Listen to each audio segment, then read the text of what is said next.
In this video, you'll learn how to deploy your application to Railway using Claude Code. By the end of this tutorial, you will have a live URL for your Node.js app hosted on Railway. Begin by creating a new folder for your application. Open your terminal and type mscd my Railway app to create the folder.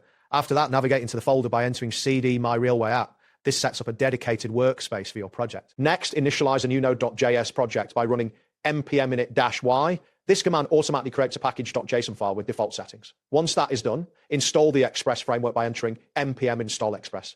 This will allow you to set up a web server easily. Now, you need to create a file named server.js. You can do this by typing notepad server.js quote in your terminal. This command will open Notepad for you to write your server code. Paste the following code into the file: const express equals require express constat port equals process.nverf. Port vertical bar $3,000 and hello Railway app list, one port console.bog server running on port, console.bog server running on port. To test your application locally, run nodeserver.js quote in the terminal. This command starts your server, and you can check its status by visiting http://localhost 3000 in your web browser. If everything is working correctly, you should see the message Hello Railway displayed. To stop the server, return to your terminal and press Ctrl+C. Now, prepare your application for deployment using Claude Code. In the terminal, type Claude to open the tool. Paste the following command: prepare my Node.js app for Railway deployment.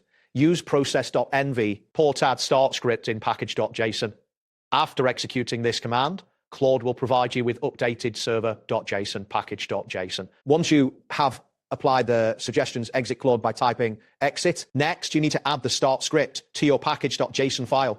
Open it by typing notepad package.json. Ensure that the script section includes script start nodeserver.json. After confirming this change, save the file and close Notepad. Now initialize Git for your project by running git init. This command sets up a new Git repository. Then add your files to the staging area with git add and commit the changes with git commit-m initial commit. This step ensures your code is version controlled. To deploy your application, first install the Railway command line interface by running bm install-g Railway. After the installation, log into Railway login. Once logged in, initialize your Railway project with Railway init.